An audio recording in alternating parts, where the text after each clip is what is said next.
So I get asked a lot, why don't we just use our own internal engineers to do this? And the reality is, energy engineering is all that we do. There's three reasons really, but energy engineering is all that we do. We're very good at it. We do it all over the country in all types of facilities. We can find a lot of value.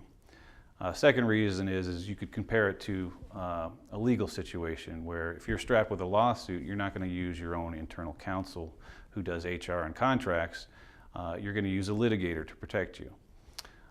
You look at it from a standpoint of the time value of money. Your people may be great engineers, but they're production engineers. That's what they do day in and day out. They have other hats to wear. They were trained to do other things, so there's a learning curve there, and they may make mistakes. They get drawn into other things. We can very quickly and very efficiently come in and develop opportunities, identify opportunities, and get them done so that you can get the savings stream started and stop that leak.